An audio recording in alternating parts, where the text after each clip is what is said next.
దీన్ని ఎలా చూస్తారన్న? ఈ దాడిని రివెంజ్‌గా చూడొచ్చా? ఇంకా ఫ్యూచర్‌లో మళ్ళీ దాడులు ఉండే అవకాశం ఉందా? కొత్తగా పెళ్ళయి జీవితం మీద ఎన్నో ఆశలతోని మొదటిసారిగా నుదుటన సింధూరం పెట్టుకుంటది ఒక హిందూ మహిళ. అట్లాంటి హిందూ మహిళలు ఆరుగురు కొత్త పెళ్లి కూతుర్లు కశ్మీర్ పహల్గామ్కి హనీమూన్ కనెళ్తే వాళ్ళ కళ్ళ ముందే భర్తని నువ్వు హిందువా ముస్లిమా అని అడిగి ప్యాంట్ ఇప్పి కన్ఫర్మ్ చేసుకొని పాయింట్ బ్లాంక్లో కాలిస్తే మెదడు బయటకు వచ్చి ఆ భర్త అట్లా విగత జీవిలాగా పడిపోయి ఉంటే ఆ కొత్త పెళ్లి కూతురు కానీ పెళ్ళైన ఏ హిందూ భారతీయ మహిళ అయినా కానీ అక్కడ నించొని ఆ భయంకరమైన సన్నివేశాన్ని చూసి ఎట్లా జీవిస్తుంది? వాళ్ళ కుటుంబం ఈ విషయాన్ని మర్చిపోగలదా? ఇదేమైనా మర్చిపోయే లాంటి విషయమా? ఇట్లాంటి ఆ భయంకరమైన చర్య చేస్తూ వాళ్ళు ఆ ఆడబిడ్డలు మా నా భర్తను చంపేసినావు కదా, నన్ను కూడా చంపేయని అడిగింది. అంటే భారతీయ మహిళకు భర్త చనిపోయిన తర్వాత అసలు జీవితంలో ఇంకా ఎట్లాంటి ఆశ ఉండదు అని అనేది మన నమ్మకం, మన విశ్వాసం. అది నిజం. అందుకని ఆ అమ్మాయి అడిగితే పోయి మోదీకి చెప్పుకో అన్నది. అంటే ఇప్పుడు నరేంద్ర మోదీ ఒక తండ్రి స్థానంలో, అన్న స్థానంలో ప్రతి హిందూ మహిళకు నిల్చున్నాడు అనమాట. మరి అట్లాంటి వ్యక్తికి వెళ్ళి మన అమ్మాయి చెప్పినప్పుడు ఎట్లాంటి రియాక్షన్ ఉండాలి? అందుకే ఆపరేషన్ సింధూర్ అనేది మిలిటరీ యాక్షన్ కాదు. అది ఒక ఆడబిడ్డ కన్నీటిని తుడవడానికి ఒక అన్నలాగా, ఒక తండ్రిలాగా నరేంద్ర మోదీ భారతీయ జనతా పార్టీ చేసిన ఒక కార్యం, ఒక కార్యక్రమం, ఒక ప్రతిచర్య. ఇది రివెంజ్ అనొద్దు, ఇది అవెంజ్.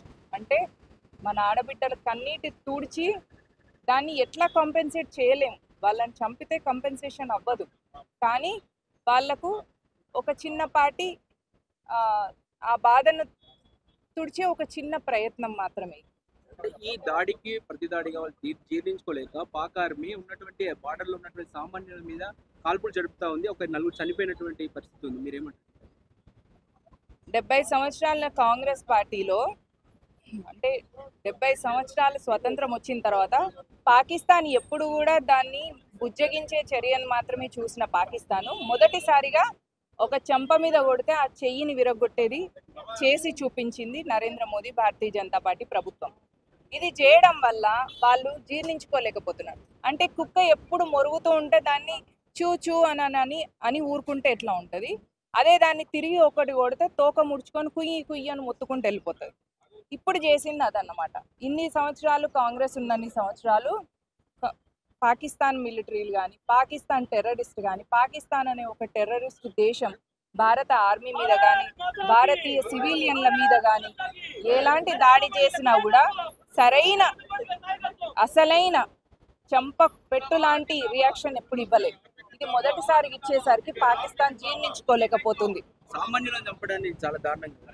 ఆ అస్త్రశస్త్రాలు రైఫిల్స్ పట్టుకొని ట్రైన్డ్ ఉన్న ఆర్మీని తట్టుకునే దమ్ము ధైర్యం లేని చేతగాని చావచచ్చిన పాకిస్తానీ మిలిటరీ, పాకిస్తానీ టెర్రరిస్ట్ వాళ్ళు మొదటిసారిగా సివిలియన్స్ మీద, అంటే 26/11 అప్పుడు కూడా సివిలియన్స్ మీద చేసిండ్రు.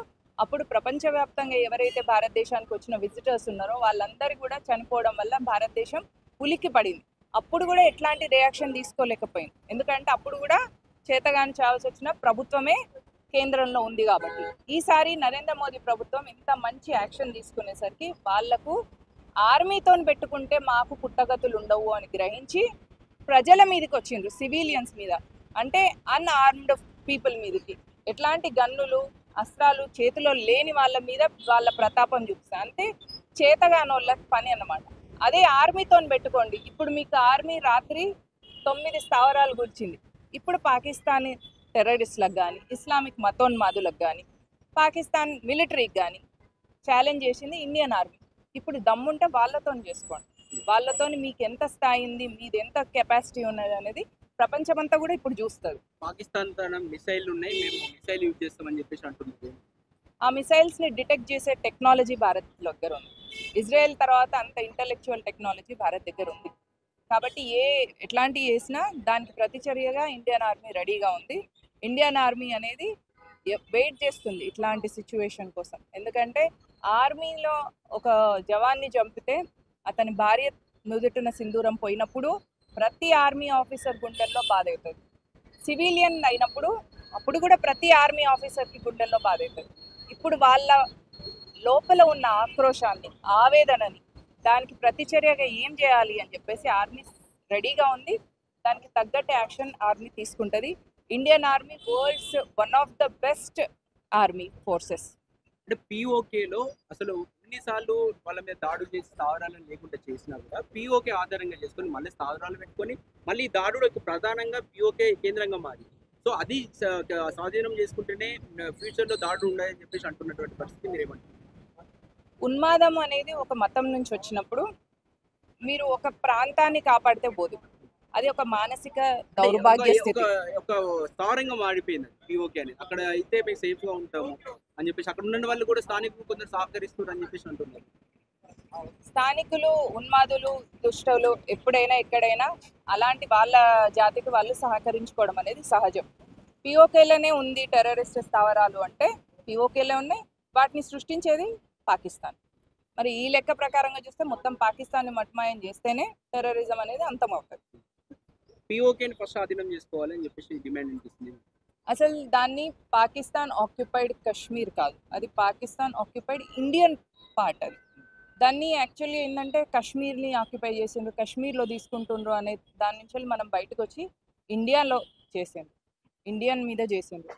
పెహల్గామ్ టెర్రరిస్ట్ అటాక్ అని అనొద్దు, పెహల్గామ్ హిందూ మారణ హోమం అనాలి. ఎందుకంటే అక్కడ హిందువా ముస్లిమా అని కన్ఫర్మ్ చేసుకొని చచ్చిపోయే ముందు కూడా స్వాభిమానంగా వాళ్ళ చావకుండా వాళ్ళ ప్యాంట్ ఇప్పి చూసి ఇంత అవమానించి తర్వాత వాళ్ళ పాయింట్ బ్లాంక్ తోని వాళ్ళ మెదడులో షూట్ చేసినప్పుడు అవమానంతో చనిపోయిన వాళ్ళు. అది పక్కన వాళ్ళ భార్యలు ఉండంగా, అది వాళ్ళ పిల్లలు, ఆ ఆడబిడ్డలు జీవితాంతం మర్చిపోలేని సంఘటన. కాబట్టి ఇట్లాంటివి జరిగినప్పుడు దానికి పేర్లు మనం సరిగ్గా ఇవ్వడం అనేది మనం కూడా అలవాటు చేసుకోవాలి. పెహల్గామ్లో జరిగింది ఉగ్రవాదుల దాడి కాదు, హిందువుల మీద ఇస్లామిక్ మతోన్మాదులు చేసిన దాడి. ఆ దాడిని మనం సరిగ్గా అర్థం చేసుకుంటే దానికి కరెక్ట్గా మనం రియాక్షన్ ఎట్లా ఇవ్వాలి అనేది తెలుస్తుంది. ఇప్పుడు అది ఆర్మీ దాన్ని తెలుసుకుంది కాబట్టి ఈ ఆపరేషన్కి ఆపరేషన్ సింధూర్ అని పేరు పెట్టింది. సింధూర్ ఆపరేషన్ అనేది ఒక మిలిటరీ యాక్షన్ కాదు, అది లోపల ఉన్న ఆక్రోశం, ఆవేదన, తిరిగి ఏం చేయాలి ఆడబిడ్డలకు అనే ఆరాటంతో చేసిన ఒక పని. యుద్ధం కనుక వస్తే మన సివిలియన్గా మన బాధ్యత ఎలా ఉంది? కేవలం ఎప్పుడు ఆర్మీకే దమ్ము ధైర్యం తెగువ కాదు, సివిలియన్స్కి కూడా ఉండాలి. ప్రతి ఒక్క పౌరుడు కూడా ఇప్పుడు ఇంటర్నల్ ఆర్మీగా పనిచేయాలి. మనందరం ఇప్పుడు ఆర్మీకి ఒక కొడుకును, తన భర్తను పంపిస్తున్న ఒక మహిళకు, అంటే ఆర్మీ ఆఫీసర్ భార్యకు కానీ తల్లికి కానీ ఎంత దమ్ము ధైర్యం, ఎంత పెద్ద గుండె చూసి మామూలు మహిళలు కూడా అట్లాంటి దమ్ము ధైర్యం తెచ్చుకొని మనము మన దేశానికి ఆర్మీగా పనిచేయాలని, అట్లా పనిచేసిన నాడు మన యూనిటీని ప్రపంచంలో ఏ ఉగ్రవాద శక్తి కూడా మట్టుపెట్టలేదు. పాకిస్తాన్తో పోలిస్తే మన ఇండియా అనేది పెద్ద దేశం, అయినా భయపడకుండా ఈ ఉగ్రవాద చర్యలు అనేది ప్రతిసారి జరుగుతూనే ఉంది. దీనిపైన మీ స్పందన? ఏనుగు పోతుంటే కుక్కలు మొరుగుతుంటాయి. ఇప్పుడు మనం ఊర్లలో వెళ్ళేటప్పుడు కారు వెళ్తుంటే ఇంకా కుక్కలు మొరుగుకుంటొస్తాయి. అదే మనం కారు ఆపి ఒక రాయి పెట్టి కొట్టినామనుకో ఆ కుక్క తోక ముడుచుకొని కుయ్యి కుయ్యి అని మొత్తుకుంటూ వెళ్ళిపోతుంది. అట్లనే పాకిస్తాన్ కూడా కవ్వింపు చర్యలు చేస్తూ ఉన్నది. ఒక 50 సంవత్సరాలుగా చేస్తుంది, అది ఇప్పుడు కాదు. కానీ మొదటిసారిగా దానికి ఒక సరైన జవాబు వచ్చింది. అంటే చెయ్యితోని మీ చెంప మీద కొడితే, చెయ్యి ఇరగొడితే ఇంకో చెయ్యి లేస్తుందా? లేవదు. అట్లే మొదటిసారిగా పాకిస్తాన్కి ఆపరేషన్ సింధూర్ ద్వారా ప్రజల్లో ఉన్న ఆక్రోశాన్ని, ఆవేదనని దానికి ప్రతిచర్యగా చేసి చూపించిన నరేంద్ర మోదీ ప్రభుత్వం.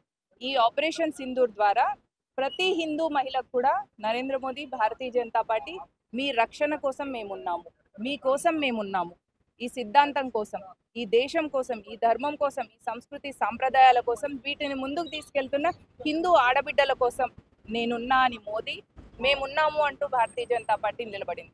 దీన్ని ప్రజలందరూ, ముఖ్యంగా మహిళలందరూ గుర్తించి తెలుసుకోగలిగితే మనం మన నాగరికతను కాపాడుకోగలం. 800 సంవత్సరాలు మన మీద ఇస్లామిక్ దాడులు జరిగినాయి, వాటిని మనం యూనిటీతోని తిప్పికొట్టగలం. 200 సంవత్సరాలు బ్రిటిష్ క్రిస్టియన్ దాడులు, లూటీ జరిగింది. దాన్ని మనం ఆ స్వాభిమానాన్ని, ఈ దేశ సంపదని, ఈ దేశ సంస్కృతిని మనం కాపాడుకోగలుగుతాం. మేడం, పాకిస్తాన్ ఆర్మీ అనేది చాలా చిన్నది మ్యామ్. సో దీనికి సంబంధించి పొరుగు దేశాలు ఏమైనా సపోర్ట్ ఇస్తున్నాయి అంటారా, లేకపోతే ఈ ఫ్యూచర్లో కూడా చైనాతో ఏమైనా మనకి యుద్ధం కలిగే అవకాశం ఏమంటారా? ఆపరేషన్ సింధూర్ అనేది ముందే అన్ని దేశాలకు తెలియజేసి మాకు జరిగిన అన్యాయానికి మేము ప్రతిఘటిస్తున్నాం అని చెప్పి చేసింది.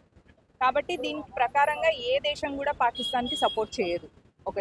ఒక నిజాయితీ గల నాయకుడు, దేశం పట్ల కమిట్మెంట్ ఉన్న నాయకుడు ఎప్పుడైనా జియోపాలిటికల్గా తన దేశాన్ని భుజాల మీద వేసుకొని వెళ్ళినప్పుడు, నరేంద్ర మోదీ లాంటి వ్యక్తి వెళ్ళినప్పుడు మిగతా దేశాలన్నీ కూడా మోదీకి సపోర్ట్ చేస్తాయి. ఇప్పుడు పాకిస్తాన్కి ఏ దేశం సపోర్ట్ చేయదు. ఒకవేళ చైనా సపోర్ట్ చేస్తే చైనా భారత్తోని యుద్ధం చేయడానికి రెడీగా ఉన్నది అని మనం అర్థం చేసుకుంటాం. అప్పుడు చైనాకి ఎన్ని దేశాలు సపోర్ట్ చేస్తాయి, భారత్కి ఎన్ని దేశాలు సపోర్ట్ చేస్తాయి అనేది అప్పుడు తెలుస్తుంది. కాబట్టి ఇప్పుడు ఒక నీచ నికృష్టమైన పాకిస్తాన్ అనే ఒక ఉన్మాద ఇస్లామిక్ టెర్రరిజాన్ని పెంచి పోషించే ఒక దేశానికి ఏ దేశం సపోర్ట్ చేయదు ప్రపంచంలో అనేది నా ఒపీనియన్. అండ్ దీనిలో నరేంద్ర మోదీతోని యుద్ధం చేయడానికి, నరేంద్ర మోదీ దృష్టిలో చెడుగా ఉండడానికి ఏ దేశం కూడా ప్రయత్నం చేయదు. ఎందుకంటే మోదీ అనేది ఒక వ్యక్తి కాదు, అతను ఒక శక్తి. ఆ శక్తి ఈ హిందూ సమాజానికి, మన దేశానికి, మన సంస్కృతి సాంప్రదాయాలకు ఒక ప్రతిరూపంగా ఉన్న వ్యక్తి నరేంద్ర మోదీ. కాబట్టి ఆయనతో ఎవరు కూడా శత్రుత్వం చేయరు అనేది నా ఒపీనియన్. పాకిస్తాన్కి మనం ఇంత ముందు ఫుడ్ క్రైసిస్ వచ్చినప్పుడు హెల్ప్ చేసాం. అండ్ ఇంకోటి ఏంటంటే సింధు జలాలు కూడా మనకి హెల్ప్గా ఉన్నాయి. సో ఇవన్నీ మర్చిపోయి కూడా ఈ ఉగ్రవాద దాడి అనేది ఎంకరేజ్ చేస్తున్నారు. దీనిపై స్పందన ఏంటి? కుక్క తోక వంకర అయితే మొన్నటిదాకా గోధుమ పిండి లేకుండా అడుక్క తిన్నారు, అయిపోయింది. ఇప్పుడు నీళ్ళు ఆపేసినా ఇప్పుడు ఏం చేయాలంటే గ్లాస్ కూడా పట్టుకొని వెళ్ళాలి. అప్పుడు ఏం చేసిండ్రు, మనం గోధుమ పిండి పంపిస్తే కొట్టుకొని చచ్చిండ్రు వాళ్ళే, సివిలియన్స్. ఆర్మీ పక్కకు సివిలియన్స్ కొట్టుకు చచ్చినప్పుడు చిప్ప పట్టుకొని మొత్తం ప్రపంచం అంతా వెళ్ళి బెగ్గింగ్ బౌల్ పట్టుకొని తిరిగింది, మాకు ఇవ్వండి, బిచ్చం ఇవ్వండి, తినడానికి లేదు అని అడుక్కున్నారు. ఇప్పుడు నీళ్ళు ఇవ్వం కదా, ఒక గ్లాస్ కూడా పట్టుకొని పోయి మాకు నీళ్లు కూడా లేవు అని అడుక్కోవాలి. తిండి లేకుంటే బలసాకు తినైనా బతుకుతారు, కానీ నీళ్లు లేకుంటే అది వాళ్ళకు కుక్క కాటుకు చెప్పు దెబ్బలాగా నరేంద్ర మోదీ కరెక్ట్ ఆన్సర్ ఇచ్చిండు పాకిస్తాన్కి మొదటిసారిగా. ఫైనల్ గా ఈ ఆపరేషన్ సింధూర్ అనే పేరు పెట్టారు. సో దీనిపైన మీరు హర్షం ఎలా వ్యక్తం చేస్తున్నారు? ఆడవలసిన ధరించక సింధూరం పేరు ఈ ఆపరేషన్ కి పెట్టారు కదా, సో దీనిపైన అవును. అది 6 కొత్త పెళ్లి కూతుర్ల నుదుట సింధూరాన్ని ఉన్మాదులు చెడిపేసి, అది హిందువా కాదా ముస్లిమా అని కన్ఫర్మ్ చేసుకొని చెడిపేసి, ఇది అప్పుడు ఆ సంఘటన జరిగిన తర్వాత హృదయంలో ఒక ఏమంటారు, ఏం మాట్లాడలేని ఒక సైలెన్స్ ఉన్నది హృదయంలో. కానీ నిన్న జరిగిన యాక్షన్ తర్వాత ఆ సైలెన్స్లో ఉన్న ఆక్రోశానికి, ఆ సైలెన్స్ నుండి వచ్చిన ఒక ఆవేదనకి ఒక ప్రతిచర్యగా ఒకటి చేసింది.